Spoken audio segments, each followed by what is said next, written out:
Welcome back to another technical deep dive here in the debug zone. Today we're tackling a big question and breaking it down with insights from other users. Hopefully this clears up some misconceptions and helps you get the answer you need. So buckle up, stay a little curious, and let's jump right in.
and that's a wrap.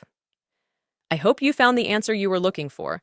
If you did, take a second to hit that subscribe button. It really helps out. And let me know in the comments which solution worked best for you.